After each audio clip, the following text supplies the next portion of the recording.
This channel does not promote any violent, harmful, or illegal activities. All content provided by this channel is meant for an educational purpose only.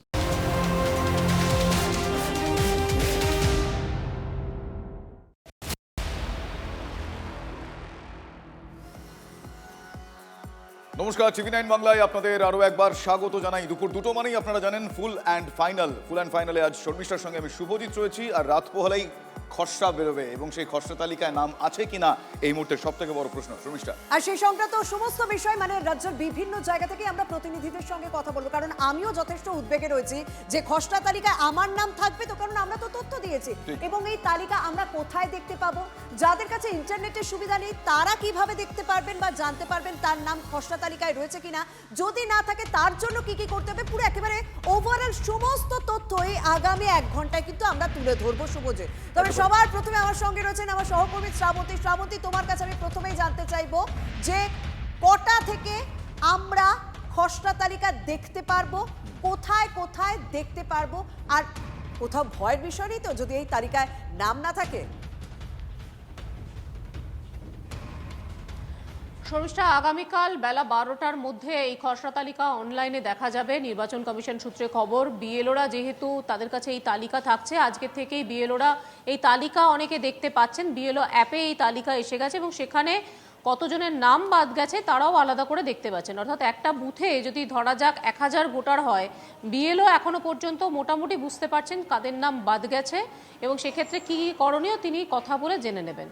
2, আগামীকাল সাধারণ মানুষ তারা এই বুথে যদি যারা যাবেন তারা একটু পরে যেতে বলা হচ্ছে, তার কারণ 12টার মধ্যে খসড়া তালিকা অনলাইনে প্রাথমিকভাবে প্রকাশিত হবে এবং তারপর বুথে টাঙিয়ে দেওয়া হবে, বুথের বাইরে টাঙিয়ে দেওয়া হবে।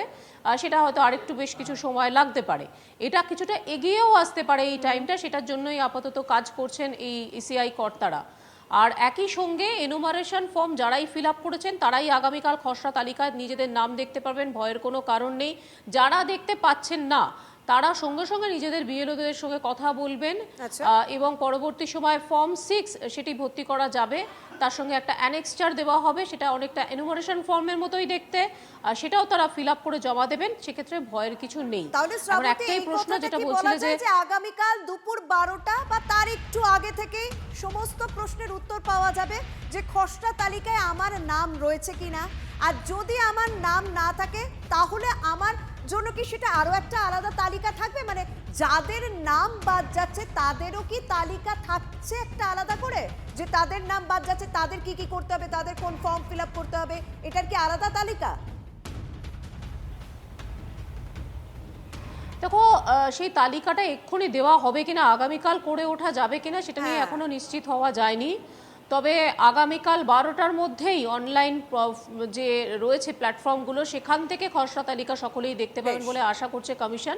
যেহেতু এর আগেও আমরা দেখেছি যে অনলাইনে যখন এনুমারেশন ফর্ম ফিল আপ করা হয় তখন এত মানুষ একসঙ্গে ওটাকে দেখছিলেন যে ক্র্যাশ করেছিল। আগামীকাল যাতে এই সমস্যাটা না হয় তারই প্রাথমিক প্রস্তুতি নিচ্ছে কমিশন।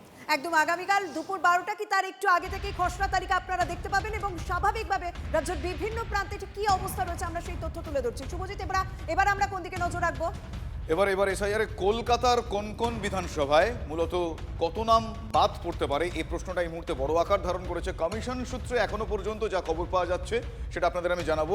যেমন ভবানীপুরে বাদ যেতে পারে 44,785 জনের নাম, চৌরঙ্গিতে কোপ পড়তে পারে 74,553 জনের নাম, জোড়াসাঁকো কেন্দ্রে 72,900 জনের নাম বাদের সম্ভাবনা, বালিগঞ্জে 65,171 জনের নাম। এছাড়াও কমিশন সূত্রে আর কি নাম বাদ পড়ার ইত্যাদি এখনো পর্যন্ত জানা যাচ্ছে, সম্ভাবনা জানা যাচ্ছে। আমি একটু ডিটেলে জানবো। এই মুহূর্তে সুজয় রয়েছেন আমার সঙ্গে। সুজয়, কোন কোন কেন্দ্রে, কলকাতার কোন কোন কেন্দ্রে মূলত কত কত নাম বাদ পড়তে পারে, সেক্ষেত্রে এখনো পর্যন্ত নির্বাচন কমিশন সূত্রে কি কি তথ্য আসছে আরও একবার তোমার থেকে ডিটেল জানতে চাই।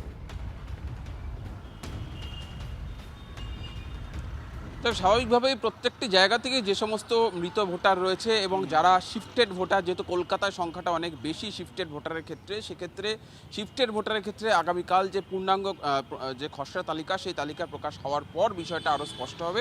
একটু মানুষের সঙ্গে কথা বলার চেষ্টা করবো। আমি রয়েছি সেক্টর 5 এলাকায়, আমি একটু একজনের সঙ্গে একটু কথা বলার চেষ্টা করবো। দাদা, আগামীকাল জানেন এসআইআরের প্রথম খসড়া তালিকা বেরোচ্ছে, কি মনে হয় কি পরিস্থিতি হবে? পরিস্থিতি কিছু নেই, যেটা হচ্ছে ঠিকই হচ্ছে। মৃত তো বাদ দিতেই হবে, বাদ না দিলে তো হবে না। এখন ভুয়ো ভোটার আছে, মৃত তালিকা তো প্রকাশ করতে, এই যে যারা এসআর আফটার তো অনেকে ডেথ হচ্ছে, সেগুলোকে তো কারেকশন করতে হবে। তো সেদের মানুষকে উদ্যোগ নিতে হবে যে আমার ফ্যামিলি থেকেও মারা গেলে আমার দায়িত্ব আছে তার ডেথ সার্টিফিকেট নিয়ে গিয়ে বিএলওর সঙ্গে যোগাযোগ করা।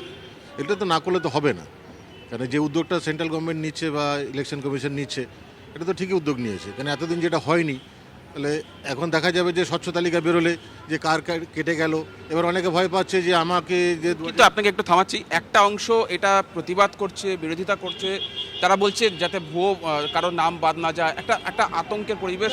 আতঙ্ক সৃষ্টি করে কিছু লাভ নেই। এটা যেটা হচ্ছে ঠিকই হচ্ছে, আতঙ্ক করে তো লাভ নেই। কেন আমি জানি যে আমার লিস্টে নাম আছে, আমি কেন ভয় পাবো? আজকে মাননীয় মুখ্যমন্ত্রী বলছেন যে আমি এসআইআর করতে দেবো না, তো উনি তো নিজে তো ফর্ম ফিল আপ করবো, যেটা তো আজকে উনি যে মানুষকে বোঝাচ্ছেন যে না আমি এসআইআর করতে দেবো না। উনি 7 বারের এমপি, 3 বারের সিএম, অটোমেটিক্যালি ওনার এসআইআর নাম উঠে যাবে। উনি ফর্ম ফিল আপ না করলে ওনার নাম উঠে যাবে। এটা মানুষকে ভুলভ্রান্তি বোঝাচ্ছে, এই হচ্ছে ব্যাপার, আর কিছু না। মানে কি একটা অংশে মানুষকে কি অকারণ কোনো চিন্তায় ফেলে দেওয়া? অকারণে চিন্তায় ফেলেছে সরকার, অকারণে চিন্তায় ফেলে দিচ্ছে, অকারণে ফেলছে, কোনো দরকারই নেই। তাহলে এই যে কিছু ভোটার বলছে সুইসাইড করেছে, কাজের অত্যধিক চাপে বিএলওরা মারা গেছে বলা হচ্ছে, এগুলো কি? সেই রিপোর্টটা কোথায়? সে মারা গেছে সেই রিপোর্টটা কোথায়? একটা তো রিপোর্ট বেশ, থাকবে, বেশ। সেই রিপোর্টটা পৌঁছচ্ছে না কেন? বেশ বেশ, ধন্যবাদ সুজয়, ধন্যবাদ। এসআইআরে কলকাতা বন্দর বিধানসভায় 63,730 জনের নাম বাদ পড়তে পারে। আর এই আবহে এবার এই নিয়ে মুখ খুললেন এলাকার বিধায়ক তথা পুরমন্ত্রী ফিরহাদ হাকিম। একজন বৈধ ভোটারের নাম বাদ গেলে লড়াই হবে। বন্দর এলাকায় বিজেপির এমন কেউ নেই যে তাকে হারাবে, এবং এভাবেই চ্যালেঞ্জ ছুড়ে দিয়েছেন ফিরহাদ হাকিম।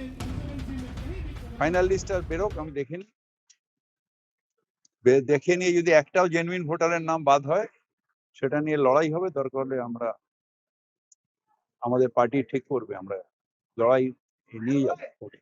দাদা কালকে মেসির অনুষ্ঠানের আগে প্রায় 6,000 এটা ছেড়ে দাও, করা হয়েছে। তার কারণ ওরা যেটা ভাবে নাম বাদ দিয়ে হারাতে পারবে না। কোর্ট এলাকার থেকে বিজেপির এরকম কেউ জন্মায়নি এখনো যে ফিরহাদ হাকিমকে হারিয়ে দেবে। পাল্টা শুভেন্দু অধিকারী তিনি দাবি করছেন যে সংখ্যালঘুরাই ফিরহাদ হাকিমকে হারাবেন। হারের ভয়েই হুমায়ুনকে নিয়ে চিন্তা ববির। এ দাবি আরেক বিজেপি নেতা সজল ঘোষের। শোনাবো ব্যাক টু ব্যাক। ওকে মুসলিমরাই হারাবে, চিন্তা করবেন না, মুসলিমরাই হারাবে। ওখানে যদি একটাও সংখ্যালঘু অন্য প্রার্থী হয়, হ্যাঁ, তাহলে ফিরহাদ হাকিম হারবে এবং হারবে। হ্যাঁ, আজকে হুমায়ুনকে নিয়ে ওদের এত চিন্তা কিসের জন্য? ববি হাকিম বুঝতে পারছিল তো যে ববি হাকিম বুঝতে পারছিল হুমায়ুনের ওর ওপর পার্সোনাল রাগ আছে। ও যদি ওখানে প্রার্থী দেয়, তারপর যদি আইএসএফের সাথে জোট হয়, তারপর যদি মিমের সাথে জোট হয়, তাহলে ববি হাকিম ঘোড়ার ডিম হয়ে যাবে। কোনো চিন্তা নেই, হারতেই হবে। দেখুন, শুধুমাত্র যে কলকাতার বুথ ধরে ধরে আমরা দেখালাম যে কত সংখ্যক ভোটারের নাম বাদ যাচ্ছে তা তো নয়, মানে উত্তরবঙ্গেও তো তার প্রভাব পড়ছে। কারণ শুধুমাত্র শিলিগুড়িতে 31,181 জনের নাম বাদ যেতে পারে।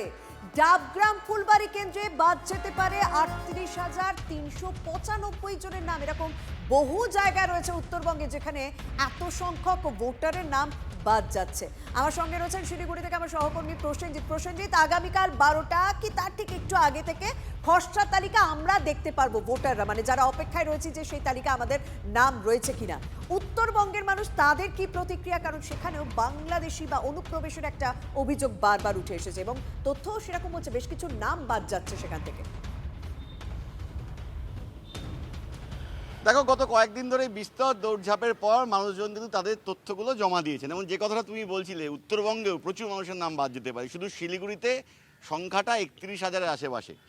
ডাবগ্রাম ফুলবাড়ি সংলগ্ন এলাকা, যা বৃহত্তর শিলিগুড়ি, সেখানে সংখ্যাটা 38,000।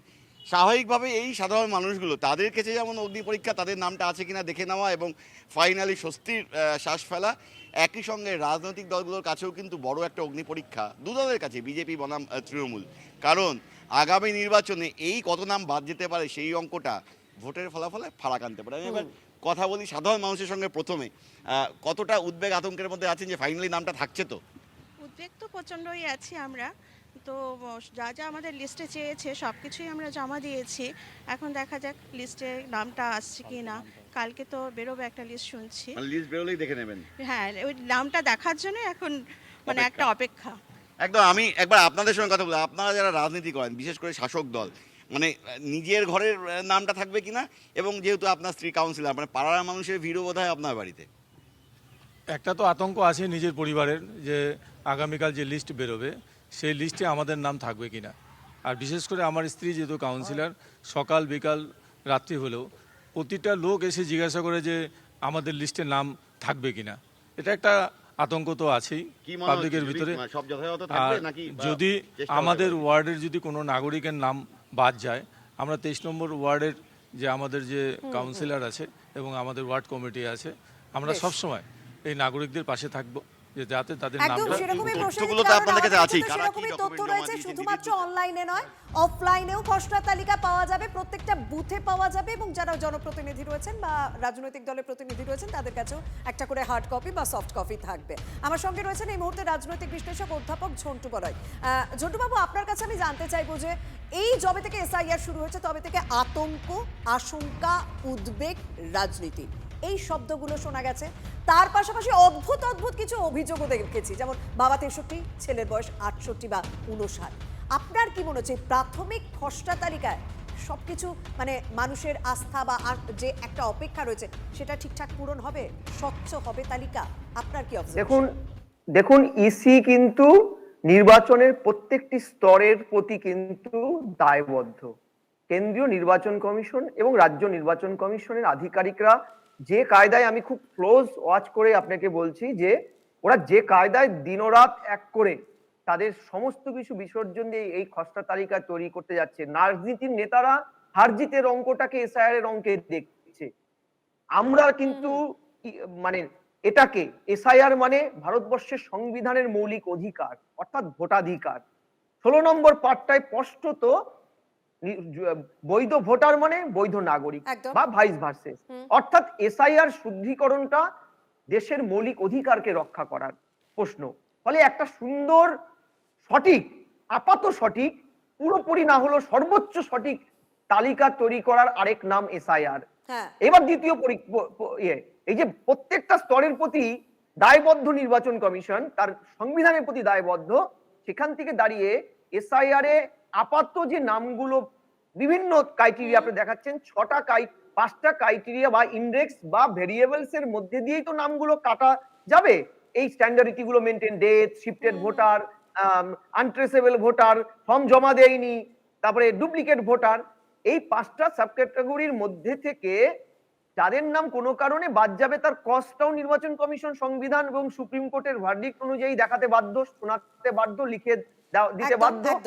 এবার এটা কিন্তু তাকে ফার্দার চ্যালেঞ্জ করে ইনক্লুড করার জায়গা আছে। আপনি ফিরে যান 2002 সালে, তখন ডিরেক্ট আমি এসআইআর এর সাথে যুক্ত সব থেকে আমি বলছি, 4 ফেব্রুয়ারি যখন 69 লক্ষ নাম বাদ গেল, একদম সেটা তো পরবর্তী পর্যায়ে অবশ্যই দেখা যাবে, কারণ এই তালিকার উপর আমরা প্রত্যেকে নির্ভরশীল। আমরা সাধারণ ভোটাররা তো রয়েছি, যাদের নতুন করে নাম উঠছে তারা নির্ভরশীল, এবং তার পাশাপাশি রাজনীতির লোকেরা তো তারা তাদের স্বার্থে, নিজস্ব রাজনৈতিক স্বার্থে নির্ভরশীল, সেদিকে আমাদের অবশ্যই নজর থাকছে। কিন্তু বিভিন্ন জেলা ধরে ধরে তো আপনাদের সামনে তুলে ধরছে, যেমন হুগলিতে আমাদের কাছে যেরকম তথ্য রয়েছে, শ্রীরামপুরের 27,915 জনের নাম বাদ চলেছে, এবং বাঁকুড়া সদরে অনেক অনেক মানুষের নাম বাদ যেতে চলেছে। তাই জেলা ধরে যখন কথা বলছি, আমার অপর সহকর্মী হীরক রয়েছে। হীরক, তোমার কাছে জানতে চাইবো যে তোমার জেলার মানুষ, তোমার এলাকার মানুষ, তারা কি আতঙ্কে বা উদ্বেগে রয়েছে? কারণ বাঁকুড়া সদরও কিন্তু এই মুহূর্তে নজরে রয়েছে, প্রচুর সংখ্যক ভোটারের নাম বাদ যাচ্ছে। একেবারে দেখো, এসআইআর প্রক্রিয়া রাজ্যে শুরু হওয়ার পর থেকে মানুষকে কিন্তু তাড়া করে বেড়েছে আতঙ্ক, উদ্বেগ, টেনশন। এবং আগামীকাল যখন নির্বাচন কমিশনের তরফে এই এসআইআর এর খসড়া তালিকা প্রকাশিত হবে, তাকে ঘিরেও কিন্তু টেনশনে রয়েছে সাধারণ মানুষ। তারা আশঙ্কার মধ্যে রয়েছেন তাদের নাম এই খসড়া তালিকায় থাকবে কিনা, বা থাকলেও যে সমস্ত তথ্য সেই তালিকায় থাকার কথা, সেই তালিকায় যারা সেই তথ্য দিয়েছেন সেই তথ্য সঠিকভাবে সেই তালিকায় থাকবে কিনা তা নিয়েও কিন্তু রীতিমতো টেনশনে রয়েছেন। শিলিগুড়িতে যেমন প্রসেনজিৎ বলছিল, বাঁকুড়ার ক্ষেত্রেও ছবিটা মোটামুটিভাবে একই রকম। আমি একটু কথা বলার চেষ্টা করব, বলছি আগামীকাল তো দুপুর 12টা থেকে নির্বাচন কমিশনের যে খসড়া তালিকা এসআইআরের তা দেখা যাবে, কতটা টেনশনের মধ্যে রয়েছেন? টেনশন বলতে আমরা টেনশন সেরকম নেই, কারণ যদি তালিকায় নাম না আসে তারপরও শুনেছি তো অনেক প্রসিডিওর আছে, যেটা হচ্ছে হিয়ারিং হবে এবং সেখানে নাম থাকবে। তবে হ্যাঁ, হয়রানি হবে মানুষের, এটা ঠিক। কতটা টেনশনে আছেন? টেনশনে আছেন কোথাও? সেরকম খুব একটা টেনশনে নেই, খুব একটা টেনশন নেই। টেনশন হচ্ছে কোথাও? না না, খুব একটা টেনশন নেই। না, কোথাও কি আতঙ্ক এটা কাজ করছে না যে নামটা থাকবে কিনা, তথ্যগুলো ঠিকঠাক থাকবে কিনা? হ্যাঁ, সেটা তাও অতটা টেনশন নেই, কিন্তু দেখা যাক কি হয়, সবই যেন স্বচ্ছভাবে হয়। একদম কি বলবেন? কালকেই তো খসড়া তালিকা প্রকাশিত হবে। এক পক্ষ টেনশনে রয়েছেন, আশঙ্কায় রয়েছেন, আর এক পক্ষ খুব কুল যে না, আমি তো সমস্ত তথ্য দিয়েছি, আমার বাবা কাকার সবার নাম ছিল, তাই আমার নামটাও থাকবে, সেই আত্মবিশ্বাসটা তাদের মধ্যে রয়েছে। একদম এরকম একটা দোলাচল রয়েছে, একটা ভয়, কোনো কোনো জায়গায় স্বস্তি। কিন্তু একটা বিষয় আপনাদের বারবার জানাবো, তার কারণ নির্বাচন কমিশন সূত্রে, নির্বাচন কমিশনের তরফ থেকে বলা ভালো, বারবার বলা হচ্ছে যে কোনো একজনও বৈধ ভোটারের নাম বাদ যাবে না। ফলে এক্ষেত্রে এইটুকু আশ্বাস কিন্তু এখন মিলছে। পাশাপাশি কমিশন সূত্রে এই খবরও পাওয়া যাচ্ছে যে এসআইআরে হাওড়া উত্তরে 60,418 জনের নাম বাদ যেতে চলেছে। হাওড়া দক্ষিণে জানা যাচ্ছে 54,116 জনের নাম বাদ যেতে চলেছে। অন্যদিকে মধ্য হাওড়ার দিকে যদি আমরা তাকাই, সেখানে জানা যাচ্ছে এখনো পর্যন্ত 41,663 জন নাম বাদের সম্ভাবনা। খড়গপুর সদরে 43,994, আসানসোল উত্তরে 42,599, আসানসোল দক্ষিণে 39,202 জনের নাম বাদ পড়তে পারে। এবার ব্যারাকপুরের দিকে তাকাই, সেখানে 40,998 জনের নাম বাদ পড়ার সম্ভাবনা। কামারহাটিতে নাম বাদ পড়তে পারে 35,191 জনের। ইন এ নাটশেল যাকে বলে, সংক্ষিপ্ত সার করলে এখন অব্দি বলা যাচ্ছে যে খসড়া তালিকায় 59 লক্ষ ভোটারের নাম বাদ যাচ্ছে। 4টি ক্যাটাগরির ভিত্তিতে বাদ যাচ্ছে নাম, আপনাদের জানাই। এমনটা বিএলও ঐক্যমঞ্চের সাধারণ সম্পাদক স্বপন মণ্ডল তিনি দাবি করছেন। তথ্যে গড়মিল থাকলে শুনানিতে ডাকা হবে ভোটারদের। এই মুহূর্তে আরও একটা আপডেট, খসড়া তালিকায় 59 লক্ষ ভোটারের নাম বাদ যাচ্ছে, 4টি ক্যাটাগরির ভিত্তিতে নাম বাদ যাচ্ছে, এমনটা দাবি করছেন বিএলও ঐক্যমঞ্চের সাধারণ সম্পাদক স্বপন মণ্ডল। শোনাবো কি বলছেন তিনি। বিএলও অ্যাপে কিন্তু খসড়া ভোটার তালিকাটা দেখা যাচ্ছে ইতিমধ্যে, এবং আমরা যেটা দেখতে পেলাম প্রায় 59 লক্ষের কাছাকাছি নাম সরাসরি বাদ চলে গেছে। বিএলওরা যাদেরকে চিহ্নিত করেছিল 4টে ক্যাটাগরিতে, ডেড, শিফটেড, ডুপ্লিকেট এবং ফেক ভোটার আর কি, বা ভুল তথ্য দেওয়ার জন্য, তো আনট্রেসেবল যাদেরকে বলা হয় আর কি। তো সেই তালিকাটা ইতিমধ্যে দেখা গেছে। এখন সবচেয়ে বড় চ্যালেঞ্জিং ব্যাপারটা যেটা হচ্ছে যে যারা হিয়ারিংয়ে ডাক পাচ্ছে তাদের কাছে বিএলওদেরকে নোটিশটা পৌঁছে দিতে হবে, এবং হিয়ারিং যখন শুরু হবে সেখানে যারা ভুল তথ্য দিয়েছে, বিশেষ করে নিজেদের প্রয়োজনীয়কে ব্যবহার করে, মানে নিজের প্রয়োজনীয় না অন্যের প্রয়োজনীয়কে ব্যবহার করে নিজেদের বলে দাবি করে, বা যারা অনেকে ফর্ম নিজেরা নেননি, স্থানীয় নেতারা ফর্মটা নিয়ে ফিল আপ করে দিয়েছে, তাদের ব্যাপারটা কীভাবে নির্বাচন কমিশন সমাধান করে। ফলে বুঝতেই পারছেন আপনারা, রাত পোহালেই খসড়া তালিকা প্রকাশ, তার আগে নানা রকম সম্ভাবনা, নানা রকম আশঙ্কা, নানা রকম স্বস্তি। আমি আরও একবার যাব ঝন্টু বড়াইক, রাজনৈতিক বিশ্লেষক অধ্যাপক ঝন্টু বড়াইক আমাদের সঙ্গে রয়েছেন। ঝন্টুবাবু, আমি আপনার কাছে জানতে চাইবো, এই যে এসআইআরে কি হয় একটা আবহ তৈরি হয়েছে, প্রত্যেক রাজনৈতিক দল যারা নিজেদের মধ্যে চাপানোতর একটু লড়াই চলছে, কিন্তু তারা তো কেউই সবাই মুখে বলছেন যে কোনো একজন বৈধ ভোটারের নাম বাদ যাক, সেটা তারা চান না। নির্বাচন কমিশনের তরফ থেকে তো বারবার বলা হচ্ছে। এরকম একটা আবহে আপনার কি মনে হয় যে এই যে কত নাম বাদ যেতে পারে বা কাদের কাদের নাম বাদ যাওয়ার সম্ভাবনা বেশি, আপনার অবজারভেশন কি বলছে? দেখো, যে সংখ্যাগুলো ডিরেক্ট, ওই যেটা স্বপনবাবু বলছিলেন 59-60 যে সংখ্যাটা, এটা তো ডিরেক্ট। আমি তোমায় বলছি প্রয়োজনী যে কাটেলমেন্টটা, অর্থাৎ একজন ভোটার, একজন বাবা, তার হেডে 2.4 অর্থাৎ 240% ভোটারকে ক্যারি আউট করেছে, দায়বদ্ধ। সীমান্তবর্তী এলাকাগুলোয় আমি নিজে আমার সার্ভে রিপোর্ট জমা করেছিলাম, সীমান্তবর্তী 7টা জেলাতে 240% করে প্রয়োজনীয় কাউন্ট হয়েছে, অর্থাৎ বাবাদের আকাল দেখা গেছে, প্রচুর বাবা ভাড়া গেছে, বাবা আকাল। আবার এই যে বিগ পার্টের ভোটার তুমি শহরাঞ্চলে দেখছো, এরা কিন্তু শিফট হয়েছে, বিশেষ করে করোনার আবর্তের পরবর্তীকালে পশ্চিমবঙ্গে যখন শিল্প কারখানাতে এমনিই এখানে ক্রাইসিস, একটা বড় অংশের ক্রাইসিস তৈরি হয়েছিল, তারা কিন্তু অন্য জায়গায় চলে গেছে, তারা এই ইন্টারভেলে আর ভোটার লিস্টে নাম তোলেনি বা তুলতে পারেনি। যেটা আমরা বিহারের ক্ষেত্রে আমরা ম্যাপ করে দেখেছিলাম যে যেই সেই শিল্প বেলগুলো একটা সময় সমৃদ্ধ বেল ছিল, সেখান থেকে চলে শিল্প ক্রাইসিসের জন্য তারা অন্য কোথাও শিফট হয়েছে, অন্য রাজ্যে শিফট হয়েছে। সেই জায়গাতে কিন্তু ভোটার একটা ব্যাপক কাটা যাবে, আনট্রেসেবল যারা, অর্থাৎ সংখ্যাটা যদি 1,68,69 লক্ষের মধ্যে টার্গেট ধরে নিয়েছে, মানে আমি একটা হিসাব দেখছিলাম 3.83 কোটি, এই 3.83 কোটি যারা 2002 এর নাম ছিল না, বাবা মার হিসাবে নামটা তুলেছে তারা, মানে অর্ধেক, 7,66,00,000 মধ্যে। এমন এবং এটা বাদ দিলে আরেকটা বিগ পার্ট আছে যারা ফর্মটা কালেক্ট করে জমাই করেনি। এই সংখ্যা ধরলে কিন্তু 1,60,00,000 যে টার্গেট করে আমরা ডাকছি ক্যাম্পে, যে তুমি আসো, তোমার সপক্ষে মানে আপনি বলছেন ঝন্টুবাবু যে 7 কোটি ভোটার, প্রায় 7 কোটি ভোটার, তার মধ্যে এই প্রায় 7.5 কোটি ভোটারের মধ্যে এই 1,83,00,000, হ্যাঁ 1.5 কোটি নাম বাদ পড়ার সম্ভাবনা প্রভূত। মানে মোর অ্যান্ড লেস এটা কিন্তু চ্যালেঞ্জিং। এটার মধ্যে কতটা সেই চ্যালেঞ্জ নিয়ে কারা কতটা পারফেক্ট আমাদেরকে ওই ক্যাম্পে দেখাতে পারবে কেন্দ্রীয় নির্বাচন কমিশনকে, তার উপরে ডিপেন্ড করবে। এবং আমি বলছি সংখ্যাটা কিন্তু 1 কোটি প্লাস হলে এই প্ল্যাটফর্মে আমি বলে যাচ্ছি আশ্চর্য হওয়ার কিছু নেই, কারণ যে পরিমাণ ব্যাপক ভুল ভ্রান্তিগুলো, সেটা কিন্তু কোনোভাবেই অনিচ্ছাকৃত ভুল নয়। অনিচ্ছাকৃত ভুল না, এটা পুকুর চুরি। 15 বছর বয়সে বাবা ভোটার। এবার হচ্ছে গোটা পদ্ধতির মধ্যে সব থেকে ইম্পর্টেন্ট পার্টটা তুলে ধরবো, মানে খসড়া তালিকায় আপনার নাম রয়েছে কিনা তা কিভাবে নিশ্চিত হবেন। এবার সেই পদ্ধতি নির্বাচন কমিশন পরিষ্কার করে জানিয়ে দিয়েছে। খসড়া তালিকায় নাম রয়েছে কিনা তা দুভাবে দেখা যাবে, একটা অনলাইন আর একটা অফলাইন। অনলাইনের পদ্ধতিটা অবশ্যই আমাদের সহকর্মী সিজার আপনাদের সামনে তুলে ধরবে, এবং অফলাইন আপনারা বুথে জানতে পারবেন এবং রাজনৈতিক দলের প্রতিনিধিদের কাছে জানতে পারবেন। দেখুন, votersportal.in, eci.in, voter service portal. এই ভোটার সার্ভিস পোর্টালে গেলেই আমরা কিন্তু দেখতে পাবো এই রকম একটা অপশন পাবো, যেখানে দেখা যাচ্ছে, আমি এটা বিহার মডেলটাই দেখাচ্ছি, যেহেতু এখনো এই খসড়া তালিকা প্রকাশ হলে কালকে থেকে এরকমই দেখা যাবে বেঙ্গলের ক্ষেত্রেও। সেখানে দেখা যাচ্ছে ডাউনলোড এসআইয়ের ফাইনাল রোল, সেটা ফাইনাল রোল হওয়ার আগে তো সম্ভব নয়। এরপর আছে ড্রাফট রোল ডাউনলোড, সেটাকে ডাউনলোড যেমন করা যাবে, নিজের নামটুকু খালি সার্চ করে সেখানে দেখা যাবে। আরও সহজ পদ্ধতি হচ্ছে, যে প্রোফাইলে আমি ঢুকছি, সেই আমার নিজের যে প্রোফাইল, সেই প্রোফাইলে আমি যদি যাই, সেখানে search your name in draft roll, এখানে আমি যদি সার্চ করি, এখানে আমার স্টেট আমি ওয়েস্ট বেঙ্গল মারলাম, ওয়েস্ট বেঙ্গল মারার পর আমার যদি এপিক কার্ড যে কার্ড নাম্বার, সেটা দিলে কিন্তু আমি পেতে পারবো যে খসড়া তালিকায় আমার নাম আছে কিনা। ঠিক একইভাবে ওয়েস্ট বেঙ্গল, সিইও ওয়েস্ট বেঙ্গলের যে সাইট রয়েছে, সেখানেও কিন্তু, যেটা আমাদের রাজ্যের যে সাইট, সেখানেও কিন্তু আমরা একইভাবে এরকম ড্রপডাউন অপশন বা এর ধরনের একটা মাইক্রোসাইট পাবো, যেখান থেকে আমরা নিজেদের নাম দেখে নিতে পারবো। অনলাইনের পাশাপাশি অফলাইনেও একইভাবে সুযোগ রয়েছে, সেটা হচ্ছে বিএলওদের কাছে এই খসড়া তালিকা প্রকাশ হওয়ার পরেই কিন্তু বিএলওদের কাছে সেই তালিকা চলে যাবে, বিএলওর কাছ থেকে কেউ দেখতে পারেন।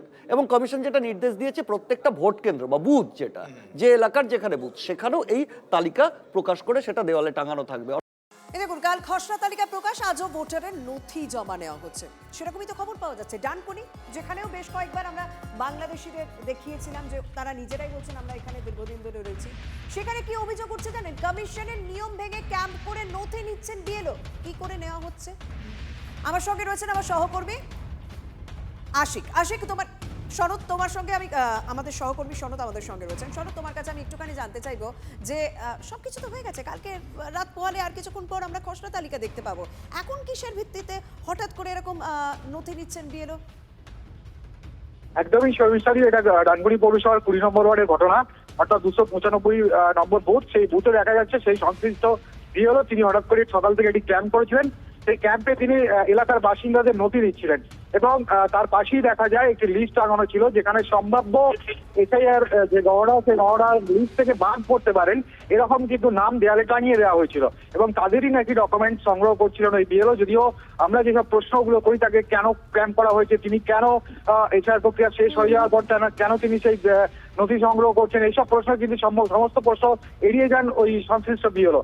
অন্যদিকে যেটা বিজেপির অভিযোগ, যে এলাকায় ভীতি প্রদর্শিত করতে, এলাকাকে আতঙ্কিত করতে, বাদ যাওয়ার নামের তালিকা এলাকায় লাগিয়ে দিয়ে এলাকা এর ধরনের আতঙ্কিত করার জন্য এই ধরনের কাজ করছে। একদম, অনেক ধন্যবাদ। শোনো, আমার নাম আসেনি, এইগুলো ঠিক করে এই ফর্মগুলোকে এখন জমা দেওয়া হচ্ছে।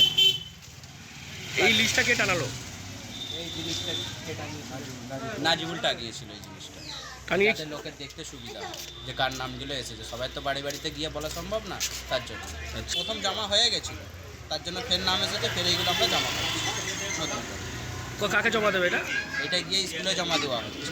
কাকে? বিএলও ম্যাডামকে দেওয়া হচ্ছে। এই লিস্টে কবে টানানো হয়েছে? কালকে বুঝতে পারলে যাই সব কে টানিয়েছে এটা? নাজিবুলটা কে? ওই সদস্য একটা আমাদের তৃণমূলের নেতা। হ্যাঁ, আগামীকাল খসড়া প্রকাশিত হবে, তার আগে কি করে ওই তৃণমূল নেতা তার এলাকায় সম্ভাব্য তালিকা কি করে উনি পাবলিশ করতে পারেন? আমার মনে হয় এটা সম্পূর্ণ বেআইনি। অবিলম্বে ইলেকশন কমিশনের উচিত এই সমস্ত তৃণমূল নেতৃত্ব বা যারা এই সমস্ত কর্মকাণ্ডে যুক্ত তাদের সঙ্গে চিহ্নিত করা এবং তাদের দৃষ্টান্তমূলক শাস্তি দেওয়া। অন্যদিকে এই এসআইআর আবহে প্রাথমিক উদ্বেগ কাটিয়ে স্বস্তিতে মতুয়াদের একাংশ। নাগরিকত্বের শংসাপত্র পাওয়ায় তারা আপ ছেড়ে বেঁচেছেন, কারণ একটা সংশয়, একটা সন্দিগ্ধ মন নিয়ে তারা অনেক দিন কাটাচ্ছিলেন উদ্বেগহীন। 2002-এ নাম না থাকা মতুয়ারা তারা এই মুহূর্তে অনেকটাই স্বস্তিতে। নাগরিকত্বের কার্ড পাওয়া মতুয়ারা এখন নিশ্চিন্ত। অ্যাপ্লিকেশন করেছিলাম, এবার আসতে একটু দেরি হয়েছিল বলে একটু টেনশন ছিল। এবার হিয়ারিংয়ে ডাকলে তো আর কোনো সমস্যা নেই, এটাই দেখিয়ে দিলে ভোটার লিস্টে নাম উঠে যাবে। নাগরিকত্ব সার্টিফিকেট পেলাম। আপনি খুশি? খুব খুশি। এখানে আমার মা বাবার নাম ছিল, সেই লিঙ্ক দিয়ে আমি অ্যাপ্লিকেশান করেছি এবং বিএলও আমাকে বলেছে যে আপনার হয়তো হিয়ারিং হবে না এবং আপনার কোনো সমস্যা নেই। তো তারপরেও যদি ডাকে কোনো সমস্যা নেই, আমার কাছে তো এটা আছে। আপনার স্ত্রীর ক্ষেত্রে যদি স্ত্রীর 2002 সালে নাম নেই এবং ওনার ওই ধরনের কোনো লিঙ্ক নেই, কিন্তু যেহেতু উনি নাগরিকত্ব পেয়ে গেছেন, ওনার কাছে সার্টিফিকেট আছে, আমরা ওটা দেখাবো। আমি আবেদন করেছিলাম 5-6 মাস আগে এবং এই কিছুদিন আগে আমি পেয়েছি, প্রায় 15-20 দিন আগে পেয়েছি। বিষয়টা মানে সত্যি এটা গত পরশুদিন রাত্রেবেলায় যারা অ্যাপ্লিকেশন করেছিলেন তাদের অনেকের সার্টিফিকেট এসছে এবং আমরা যেটা আমাদের কাছে খবর এসছে, আমরা যেটা খবর পেয়েছি, প্রায় 3,500 ফাইল সিটিজেনশিপ যারা অ্যাপ্লিকেশন করেছিল সেই ফাইল আধিকারিকরা ছেড়ে দিয়েছেন। খুব তাড়াতাড়ি তারা সার্টিফিকেটগুলো পেয়ে যাবেন। এখনও দেখা যাচ্ছে 10% তারা এখনও সার্টিফিকেট পায়নি, ফলে সেক্ষেত্রে তো একটা সংশয় থেকে যায় এবং এক্ষেত্রে কেন্দ্র সরকার যদি এই সার্টিফিকেটটা খুব তাড়াতাড়ি করে ছাড়ার ব্যবস্থা না করেন তাহলে জনমানুষের মধ্যে একটা ক্ষোভ সৃষ্টি হবে। আগামীকাল বেলা 12টা কি তার একটু আগে থেকে আপনারা খসড়া তালিকা দেখতে পাবেন, অনলাইনে দেখতে পাবেন, অফলাইনেও পাবেন। অফলাইন মানে কোন জায়গাগুলো আপনার যে বুথ রয়েছে সেই বুথের বাইরে তালিকা প্রকাশ করা হবে। যাদের নাম রয়েছে তাদের তালিকা প্রকাশ করা হবে, যাদের নাম নেই তাদের তালিকাও পরে জানানো হবে। এবং যে সমস্ত বিএলওরা রয়েছে তাদের কাছে গিয়ে আপনারা জানতে পারবেন যে আপনাদের নাম রয়েছে কিনা খসড়া তালিকায়। যে সমস্ত রাজনৈতিক দলের প্রতিনিধিরা রয়েছে তাদের কাছেও খসড়া তালিকা পৌঁছে যাবে এবং অনলাইনেও বিভিন্ন পোর্টাল রয়েছে, বিভিন্ন ইউআরএল রয়েছে, সেই ইউআরএল ক্লিক করে আপনার নিজস্ব দেওয়া তথ্য জানালেই আপনারা সেই তালিকা দেখতে পাবেন। আগামীকাল দুপুর 12টা কি তার একটু আগে থেকে সেই তালিকা প্রকাশ হতে চলেছে। দেখুন, আমরা বারবার দেখেছি প্রধানমন্ত্রী নরেন্দ্র মোদী বলুন এবং অমিত শাহ বলুন, তাদের মুখে আমাদের রাজ্যে জনবিন্যাস পাল্টে যাচ্ছে এরকম একটা বারবার বক্তব্য উঠে এসেছে। আর এই আবহে এসআইআরও হচ্ছে। এসআইআর আবহে অমিত শাহের কাছে দরবার বিজেপি রাজ্য সভাপতি শ্রমিক ভট্টাচার্যের। দিল্লিতে কেন্দ্রীয় স্বরাষ্ট্রমন্ত্রীর সঙ্গে বৈঠক, বিজেপির রাজ্য সভাপতির জনবিন্যাস বদল নিয়ে আলোচনা। বিস্তারিত জানাবেন, আমার সঙ্গে রয়েছেন সহকর্মী প্রদীপ্ত। প্রদীপ্ত, এই জনবিন্যাস নিয়ে বারবার প্রধানমন্ত্রীর মুখে, অমিত শাহের মুখে আমরা বক্তব্য শুনেছি, তারপরে এসআইআরও হলো। এই মুহূর্তে দাঁড়িয়ে নির্বাচনের আগে আলাদা করে জনবিন্যাস নিয়ে আলোচনা ঠিক কতটা গুরুত্বপূর্ণ এবং কিভাবে ব্যাখ্যা করা হচ্ছে বিষয়টাকে বিজেপির পক্ষ থেকে?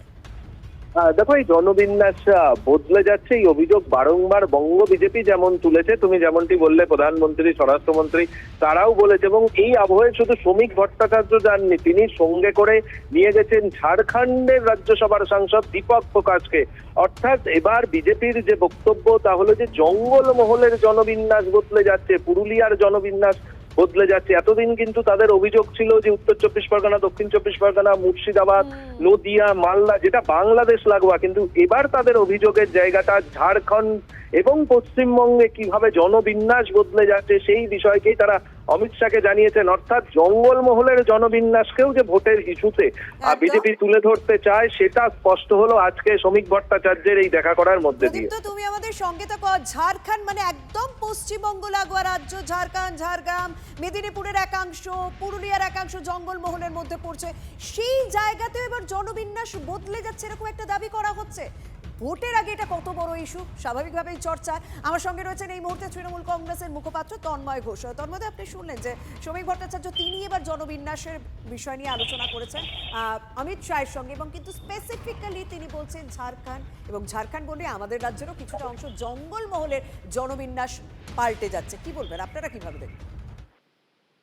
যে জেলাগুলোর কথা বললেন, এই জেলাগুলোর প্রত্যেকটা অঞ্চল আমি ব্যক্তিগতভাবে ঘুরেছি, প্রত্যেকটা অঞ্চল। সুতরাং সেখানকার জনবিন্যাস সম্পর্কে শ্রমিকবাবু বা মাননীয় শাহজির থেকে আমার আইডিয়া বেটার। ওখানে জনবিন্যাস বদলে গেছে বলতে ওনারা কি চাইছেন? ওনারা কি ওখানকার যারা মূল নিবাসী আদিবাসী মানুষ তাদেরকে উচ্ছেদ করতে চাইছেন উড়িষ্যার কায়দায়? বুঝতে হবে। সেই জমি জঙ্গল কেটে কি আদানিদের হাতে তুলে দিতে চাইছেন? আসল উদ্দেশ্যটা কি সেটা বুঝতে হবে। জনবিন্যাস বদলে গেছে বললে হয় না, জনবিন্যাস বদলে কাদের দিকে ইঙ্গিত করছেন সেগুলো বুঝতে হবে।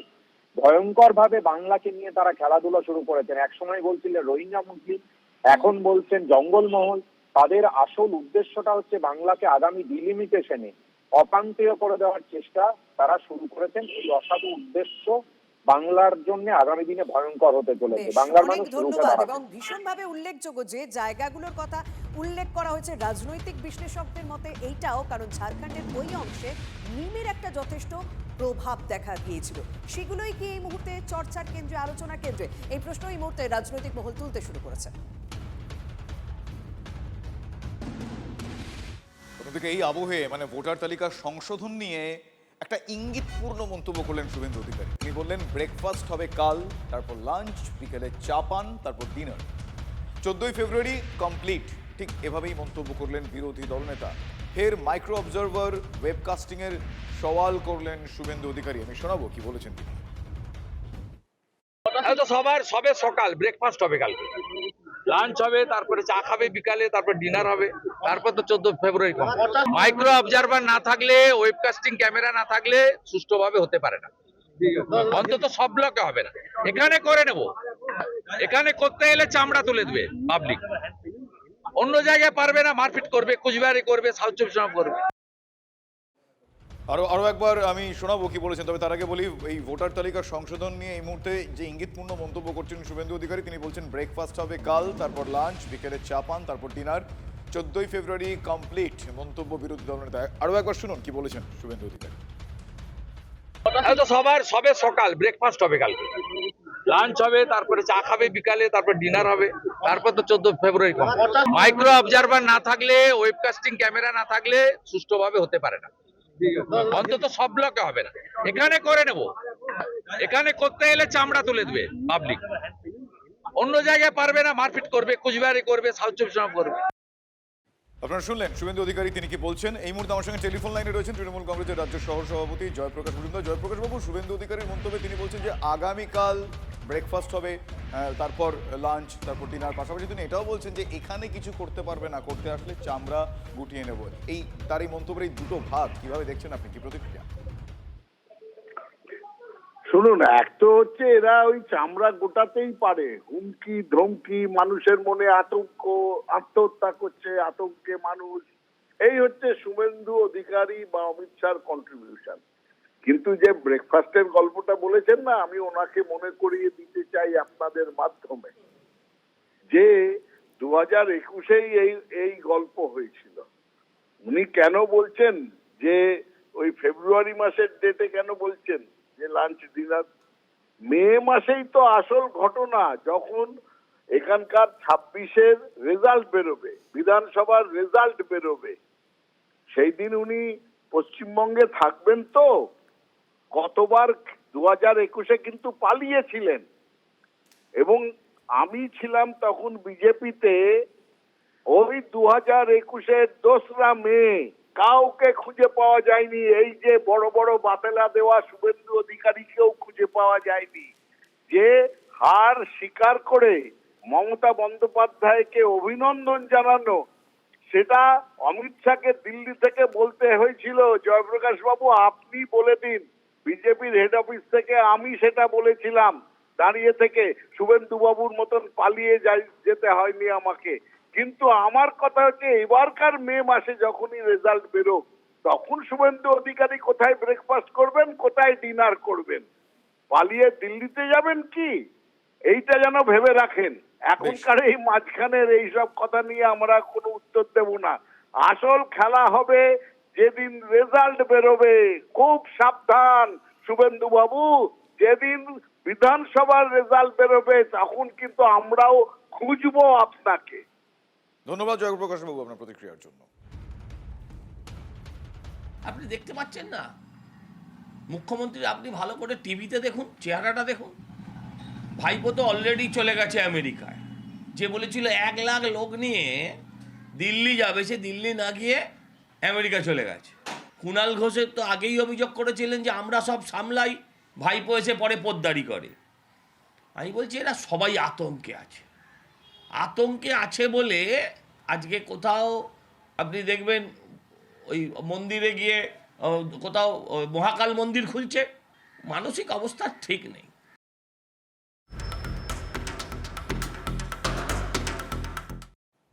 দেখো, যুবভারতীতে শনিবার যা যা হয়ে গেছে সেই বিষয়টা নিয়ে তদন্ত হচ্ছে। তদন্তে আমরা কি দেখছি, যারা ভাঙচুরের ঘটনা ঘটিয়েছে তাদেরকে এবার চিহ্নিতকরণের কাজ শুরু হয়ে গিয়েছে, কারণ ইতিমধ্যে চিহ্নিত করে 5 জনকে গ্রেপ্তারও করা হয়েছে। সেই সংক্রান্ত আপডেট দেবেন আমার সহকর্মী রঞ্জিত সঙ্গে রয়েছেন। রঞ্জিত, এই 5 জনের পরিচয় সম্পর্কে কি জানা যাচ্ছে? কারণ সকালে তুমি বলে 2 জনকে গ্রেপ্তার করা হয়েছে বাগুইয়াটি এলাকা থেকে, এই বাকি 3 জন কোথা থেকে এলো?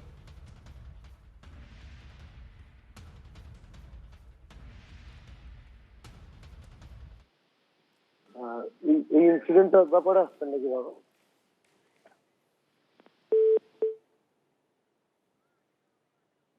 জিজ্ঞাসাবাদ করার পরে বেশ কিছু মানুষের সন্ধান পাওয়া গেছে, বেশ কিছু দর্শককে চিহ্নিতকরণ করা গেছে, যেগুলো কিন্তু সোশ্যাল মাধ্যম অর্থাৎ গণমাধ্যম এবং আমাদের যে গণমাধ্যমের ছবি, সেই সমস্ত ছবি দেখে চিহ্নিতকরণ করা গেছে এবং ইতিমধ্যেই কিন্তু গ্রেপ্তারের সংখ্যা গিয়ে দাঁড়িয়েছে 5। এবং একটু দেখাবার চেষ্টা করি, এই মুহূর্তে কিন্তু বিধাননগর দক্ষিণ থানায় ডিসি বিধাননগর অনিশ সরকার রয়েছেন, সেই মুহূর্তে রয়েছেন কিন্তু এসিপি সাউথ জোনের ঈশান সিনহা, তারা কিন্তু এসেছেন ইতিমধ্যেই। নষ্টের অভিযোগে এই 5 জনকে গ্রেপ্তার করা হয়েছে এবং এই মুহূর্তে যারা গ্রেপ্তার করছে তদন্তকারী আধিকারিকদের সবথেকে সহায়তা করছে বিভিন্ন সংবাদ মাধ্যম বা সোশ্যাল নেটওয়ার্কিং সাইটে যে সমস্ত ফুটেজ প্রকাশ এসেছে সেখান থেকে চিহ্নিতকরণের কাজ চলছে। 5 জনকে এই তাণ্ডবের ঘটনায় গ্রেপ্তার করা হলো এখনো অবধি।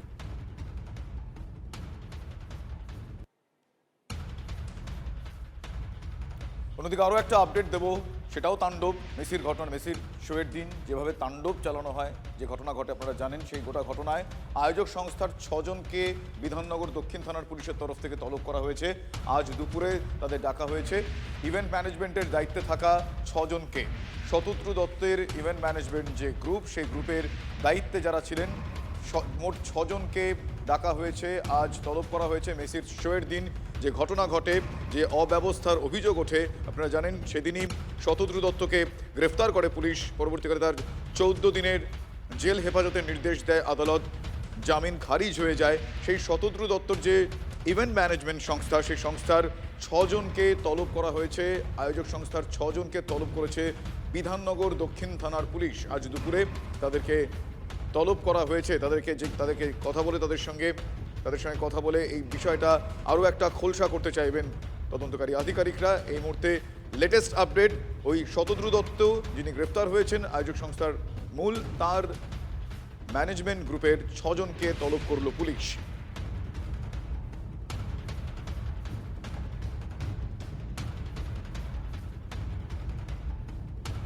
আপনাদের আরও একবার জানিয়ে রাখবো, শতদ্রু দত্তের যে ইভেন্ট ম্যানেজমেন্ট গ্রুপ, যারা মেসির এই অনুষ্ঠানের দায়িত্ব ছিল, শুধু কলকাতা নয়, মেসির অনুষ্ঠানের যাবতীয় অনুষ্ঠানের দায়িত্ব ছিল যেই ইভেন্ট ম্যানেজমেন্ট গ্রুপ, সেই গ্রুপের 6 জনকে তলব করেছে। আমি আরও একটু ডিটেল জানবো। আমার সহকর্মী সুশোভন এই মুহূর্তে রয়েছেন। সুশোভন, আমি জানতে চাইবো যে এই যে 6 জনকে তলব করা হয়েছে, শতদ্রু দত্তর টিমেরই এই 6 জন আমরা জানতে পারছি, এরা কারা, কেন তলব করা হয়েছে, একটু ডিটেলে বলো।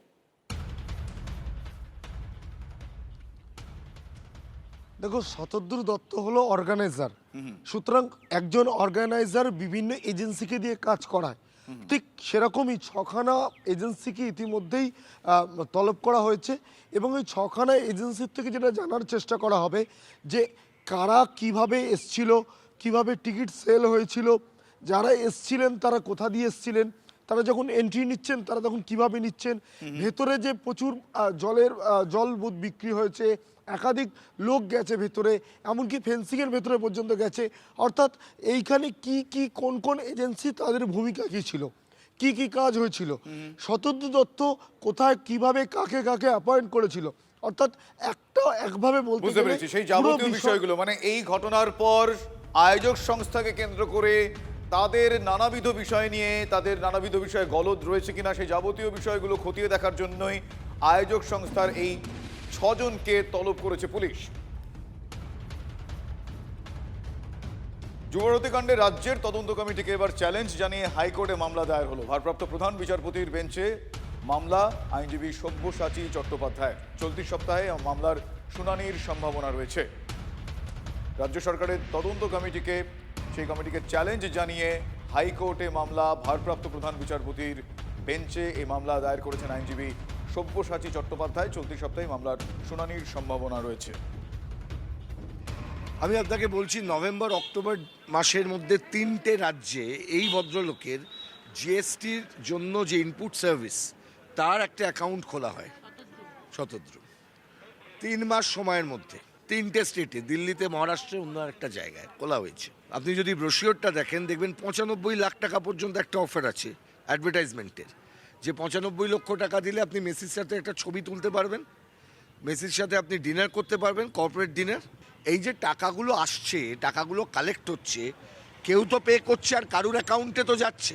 একেবারে কর্পোরেট অ্যাফেয়ার্স ডিপার্টমেন্টের এমপ্যানেলড অডিটর দিয়ে পুরো বিষয়টার একটা অডিট করা হোক। যিনি এর থেকে সবচেয়ে বেশি লাভের গুড় নিয়েছেন, অরূপ বিশ্বাস, তাকে গ্রেফতার করে জিজ্ঞাসাবাদ করা হোক। শুভেন্দু অধিকারী তিনি আবার বলছেন যে রাজ্যের তদন্তের উপর তার আস্থা নেই, আদালতের তত্ত্বাবধানে তদন্তের দাবি করছেন তিনি। বর্তমান বিচারপতিকে দিয়ে নিরপেক্ষ তদন্তের দাবি বিরোধী দলনেতার। মমতা ব্যানার্জির পাড়ার লোককে দিয়ে লোক দেখানো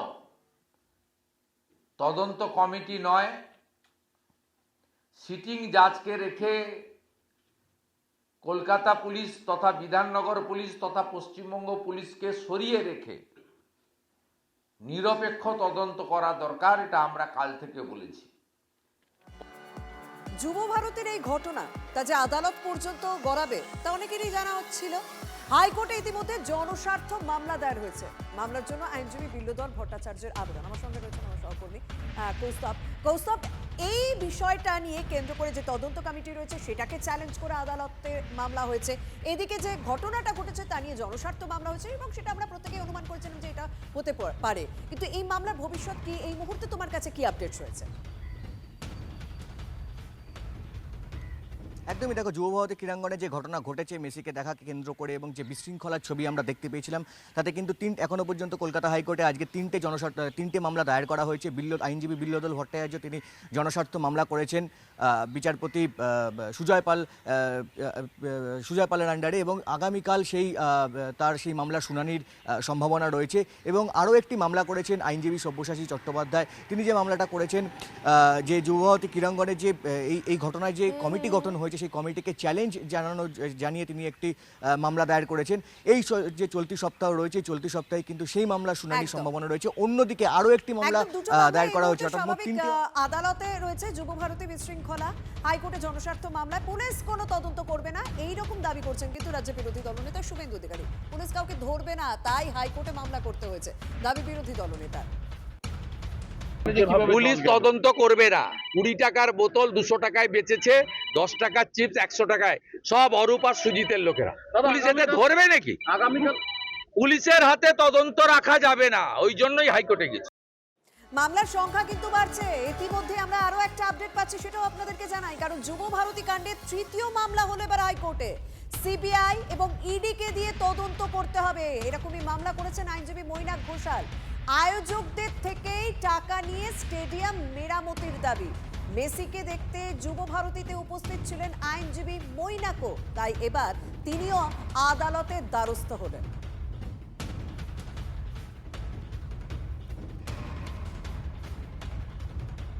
যুবভারতী জুড়ে এখনো শনিবারের তাণ্ডবের ক্ষতচিহ্ন। স্টেডিয়ামে এখনো ছড়িয়ে ছিটিয়ে পড়ে রয়েছে চেয়ার, গ্রাউন্ডে পড়ে রয়েছে কাচের টুকরো। দর্শকদের ক্ষোভের ছাপ এখনো সেখানে স্পষ্ট এবং ক্ষত দগদগে। বিধ্বস্ত গোটা যুবভারতী, সেই ছবি আপনারা দেখছেন। কিছুক্ষণ আগেও আপনাদের দেখাচ্ছিলাম যে জলের বোতল এক জায়গায় সার বেঁধে রয়েছে, কোল্ড ড্রিঙ্কের বোতল রয়েছে। সেদিনকার গোটা ঘটনার সাক্ষ্য বহন করছে এই ক্ষত বিক্ষত যুবভারতী ক্রীড়াঙ্গন। এখনও সম্পূর্ণ বিধ্বস্ত অবস্থাতেই পড়ে রয়েছে যুব ভারতীয় ক্রীড়াঙ্গন। যে টানেলে আমরা দাঁড়িয়ে আছি, এই টানেল দিয়েই মেসি ঢুকেছিলেন, আর সেই টানেল এখনও বহন করছে ক্ষতচিহ্ন। টানেলের ওপরে পড়ে রয়েছে চেয়ার, গোটা মাঠে ছড়িয়ে ছিটিয়ে রয়েছে চেয়ার।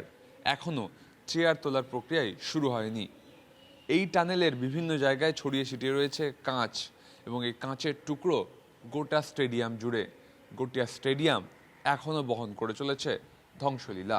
ইতিমধ্যেই তদন্ত কমিটি স্টেডিয়াম এসে পরিদর্শন করে গিয়েছে, তবে এখনও কিন্তু এই স্টেডিয়াম মেরামতির কাজ শুরু হয়নি। ক্যামেরা বন্ধু অমিত যে ছবি দেখাচ্ছে, গোটা স্টেডিয়াম লণ্ডভণ্ড হয়ে পড়ে রয়েছে। পুলিশ গুটি কয়েক লোকজনকে গ্রেপ্তার করলেও মূল চক্রীরা এখন অধরা। তার সঙ্গে সঙ্গে মূল আয়োজক অবশ্য গ্রেপ্তার হয়েছেন। সব মিলিয়ে যুব ভারতীতে লজ্জার ছবি, যে ছবি সরকার এখনও মুছে ফেলতে পারল না। এখনও যুব ভারতী সে লজ্জার ছবিকে বহন করে চলেছে। ক্যামেরা অমিতের সঙ্গে সুমন, TV9 বাংলা, কলকাতা। যুবভারতী ক্রীড়াঙ্গনে চরম বিশৃঙ্খলা, বাংলা এবং বাঙালির লজ্জা। কোনো বিচারপতিকে দিয়ে তদন্ত করে লাভ নেই, মানুষই তদন্ত করে ফেলেছে। মানুষ জানতে চায় মেসিকে কে টাকা দিয়েছিল। শুধু একজন সংগঠককে কাঠগড়ায় তুললে হবে না, এর সঙ্গে পুরো তৃণমূল কংগ্রেস জড়িত, এমন দাবি করছে বিজেপি রাজ্য সভাপতি শ্রমিক ভট্টাচার্য। এটা বাংলার লজ্জা, বাঙালির লজ্জা। সিটিং জাজকে দিয়ে তদন্ত করে কিছু হবে না, তদন্ত মানুষ করে ফেলেছে। মানুষ দেখেছে স্পন্সর কারা, মানুষ জানে বা জানতে চাইছে মেসি যখন উঠেছিলেন ফ্লাইটে, তখন তাকে যে টাকাটা দেয়া হয়েছিল সেই টাকা কোথা থেকে এসেছে। শুধু একজন অর্গানাইজারের ঘাড়ে চাপিয়ে দিলে চলবে না, এর সঙ্গে পুরো তৃণমূল দল যুক্ত। এর সঙ্গে তৃণমূলের একজন মন্ত্রীর যোগাযোগ ছিল। মেসি এসেছেন এত বড় একজন ফুটবলের টাইকুন, তিনি ক্রীড়ামন্ত্রীর সান্নিধ্য তো পাবেনি, তার থাকার কথা, কিন্তু তার সঙ্গে যারা ছিলেন তারা কারা। এদিকে যুব ভারতের ঘটনার পর যখন শুভশ্রী নিজের ছবি পোস্ট করেন, তারপর সোশ্যাল মিডিয়ায় তাকে কুরুচিকর আক্রমণ করা হয়েছে। সেই কারণে থানায় রাজ চক্রবর্তী সোশ্যাল মিডিয়ায় কুরুচিকর মন্তব্যের অভিযোগ তুলে থানার দ্বারস্থ হয়েছেন তিনি। শুভশ্রীকে অনেকেই কুরুচিকর কথা বলছেন, আইনানুগ ব্যবস্থা নেওয়ার জন্যই থানায় অভিযোগ। মন্তব্য শুভশ্রীর স্বামী তথা তৃণমূলের পরিচালন কমিটি এবং বিধায়ক রাজ চক্রবর্তী। কিছু মানুষজন আছে যারা সোশ্যাল মিডিয়াতে মহিলাদেরকে প্রচণ্ড নোংরা নোংরা কথা বলেন এবং বাজে ইঙ্গিত দেন। খেলাতে যে ঘটনা ঘটেছে সেটা নিন্দনীয় অবভিয়াসলি। তারপরে শুভশ্রীকে নিয়ে যে কথাগুলো যারা বলেছেন একটা লেভেল অবধি নেওয়া যায়, তারপরে আর নেওয়া যায় না। যারা যারা এই ধরনের মানে একজন নারীকে যেভাবে কুৎসা এবং নোংরা ইঙ্গিত এবং তার শারীরিক গঠন, তার পরিবার, তার বাচ্চা কাচ্চা নিয়ে যারা এগুলো করছে, আমি তাদেরকে সবাইকে চিহ্নিত করে আমি তাদের এগেনস্টে আমি স্টেপ নেব। রাজ চক্রবর্তী টিটাগড় থানায় গিয়ে এফআইআর করেছে। টিটাগড় থানার ভোটার আছে, ওর বউ কি টিটাগড় থানার ভোটার আছে? বিধায়ক হলে কি আছে? আমি বিধায়ক কোনো জায়গায় থাকবেন, আপনার বাড়ি কোথায়, ঘটনাটা ঘটেছে কোথায়, সেই থানা তো আপনার করা উচিত। এখানে করেছে, থানার দরোগা ওর তাবেদারি করবে, ওর কথা শুনবে, তার জন্যে করেছে। তো আমি তো ওকে চ্যালেঞ্জ করেছি, যাক না, ধরে নিয়ে আসুক। ফ্রিডম অফ স্পিচকে উনি আটকাতে চাইছেন, অ্যারেস্ট করলে তার পাশে আমরা দাঁড়াবো। অর্থাৎ দেখছেন তো, যবে থেকে এই ঘটনাটা ঘটেছে সেই শনিবার থেকে রাজনীতিও হচ্ছে। বিজেপি বাংলায় সরকার গড়লে মেসিকে আবার কলকাতায় নিয়ে আসবো, তৃণমূলকে নিশানা করে আশ্বাস দিলেন বিরোধী দলনেতা শুভেন্দু অধিকারী। তৃণমূল সরকারের প্ল্যান ছিল মেসিকে দিয়ে খেলা হবে বলানোর, কিন্তু সেটা সেটা পারেননি। বিজেপি বাংলায় মেসিকে নিয়ে আসবে, কিভাবে খেলা করতে হয় তা তারা দেখিয়ে দেবে। মন্তব্য শুভেব। উপরে একজন আছেন, তারই খেলা, এমন খেলা কাল হলো 15 বছরের মুখ্যমন্ত্রী বাংলার পিসি গাড়ি ঘুরিয়ে মার দৌড়, চাচা আপন প্রাণ বাঁচা, গাড়ি ঘুরিয়ে পালিয়েছে 15 বছরে প্রথম। এই চোরেদের ছাড়বেন আপনি? আনুন বিজেপিকে। হায়দ্রাবাদ যদি পারে, দেবেন্দ্র ফডনবিস যদি পারে, রেখা গুপ্তা দিল্লি যদি পারে, আগামী দিনে বিজেপি আসবে। আমরা মেসিকে নিয়ে আসব, কি করে খেলা করতে হয় হায়দ্রাবাদ, মুম্বাই, দিল্লির মতো আমরাই দেখাবো। শনিবার থেকে রাজনীতি শুরু হয়েছে।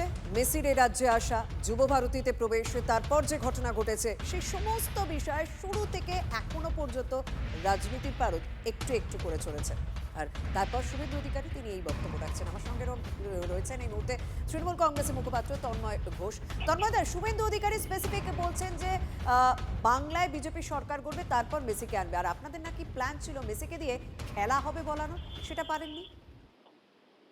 শুভেন্দুবাবু মেসিকে নিশ্চয়ই নিজের পকেটে রাখেন না, বা ওনার নন্দীগ্রামের মন্ডল সভাপতি মনে করেন না যে শুভেন্দু অধিকারী বলল আর মেসি চলে এলো। মেসির উচ্চতা এবং তার পৃথিবীব্যাপী তার যে খ্যাতি, সেটা বোঝার প্রয়োজন আছে। এই যে একজনের বিরোধিতা করতেই পারেন, এই ঘটনা নিয়ে সকলের বিরোধিতা করছে, তার সমালোচনার জায়গা আছে, কিন্তু উনি যদি মনে করেন যে মেসি ওনার ব্যক্তিগত সম্পত্তি, সেটা ভুল করছেন। ওনার বিশ্ব সম্পর্কে, বিশ্ব মানুষদের সম্পর্কে, বিশ্বের রাজনীতি সম্পর্কে কতটুকু আইডিয়া আছে এ সম্পর্কে আমরা সন্দিহান। বেশ, ধন্যবাদ।